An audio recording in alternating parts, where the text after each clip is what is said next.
Want to trend at all your events? Let B-Style Digital manage your live social media: Facebook, Twitter, Instagram, video and film production through social media.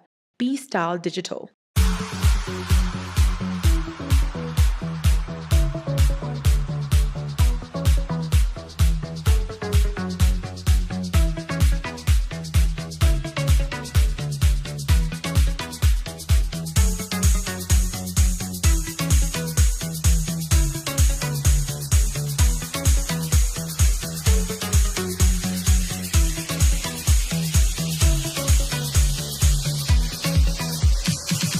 We are here actually for two streams of conferences. We are here for the Corporate Affairs Summit and also for the Youth and Women Empowerment Summit. We found that for youth and women empowerment to happen, or for economic development to happen, is the role of corporates. And for corporates to be able to deliver on economic development is only through a corporate strategy that is linked to deliver on economic growth. So that is why we had to merge the two conferences into one, so that in as much as we are discussing about corporate strategy, we also shape it in a way that it will deliver on economic growth.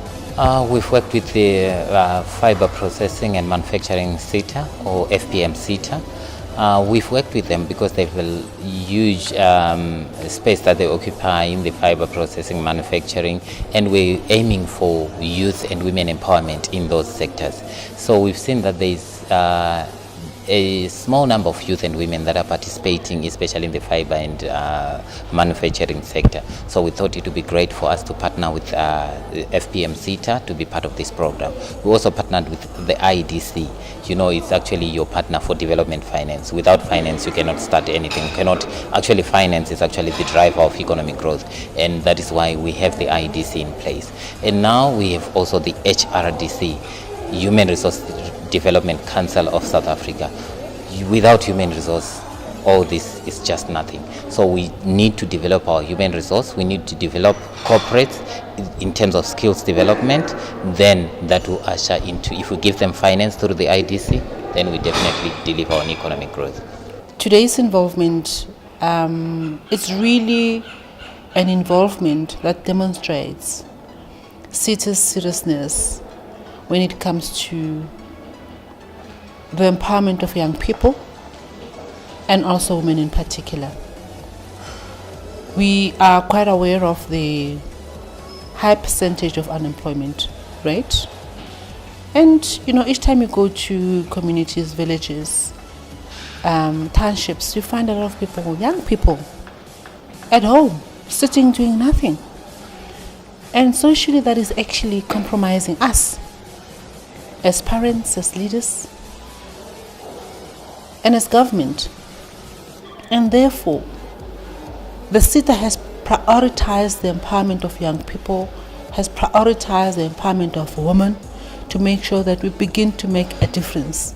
Of course, under the leadership of the Department of Higher Education and Training, we are mandated or given a mandate by the department.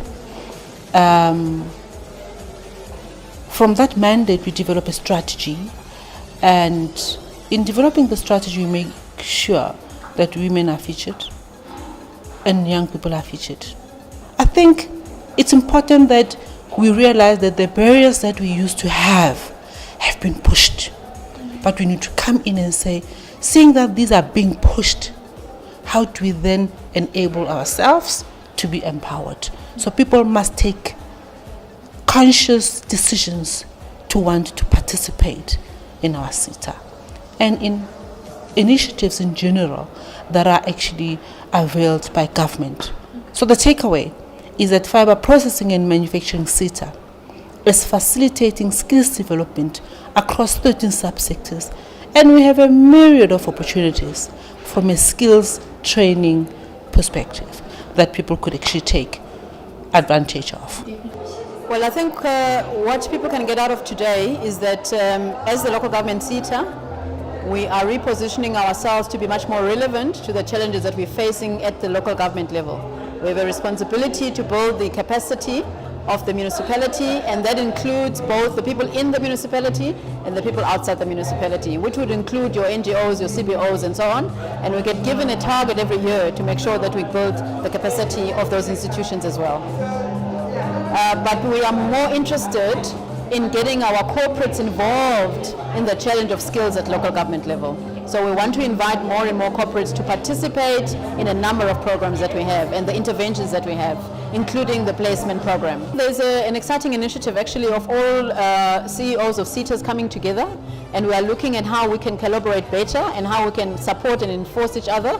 And I think that through that process we'll be able to support each other and increase the numbers of bursaries that we give out. Obviously that is still limited by the numbers and the budgets that we all have. Now that the organization is operating optimally, we are now repositioning ourselves to actually go to communities, which we haven't done, and also to go out to partner with corporates so that we can do a collaboration with them to make sure that the word is out there and young people are exposed to the opportunities that they have.